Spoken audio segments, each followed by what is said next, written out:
Engineering করে ক্ষমতায় এসেছে। তার দল যে কখনোই সুস্থভাবে চিন্তা করেন না তার প্রমাণিত এটা হয়েছে। আগামী 1 মে যে মহান মে দিবস তাকে সফল করার জন্য বাংলাদেশ জাতীয়তাবাদী দল সমস্ত অঙ্গ সংগঠন নিয়ে তাদের প্রথা অনুযায়ী একটি যৌথ সভা অনুষ্ঠিত করেছে এবং এখানে সফল করার জন্য তারা প্রস্তুতি গ্রহণ করেছে।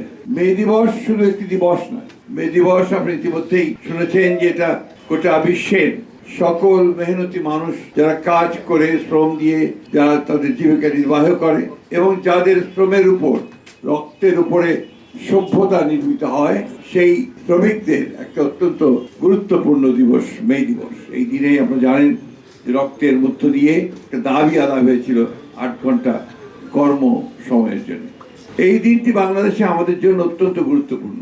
এই বর্তমান রাজনৈতিক প্রেক্ষিতে আমরা জানেন যে দীর্ঘ 18 বছর 17 বছরের একটা দীর্ঘস্থায়ী ফ্যাসিস্টদের বিরুদ্ধে সংগ্রামকে লড়াই করে আমরা একটা ছাত্র গণ অভ্যুত্থানের মধ্য দিয়ে ফ্যাসিস্টদেরকে বিতাড়িত করতে সক্ষম হয়েছি এবং তারপরে প্রায় 1.5 বছর অন্তর্বর্তীকালীন সরকারের তত্ত্বাবধানে থেকে আমরা একটা সম্পূর্ণ নিরপেক্ষ একটা নির্বাচনের মধ্য দিয়ে বাংলাদেশ জাতীয়তাবাদী দল রাষ্ট্র পরিচালনার দায়িত্ব পেয়েছেন।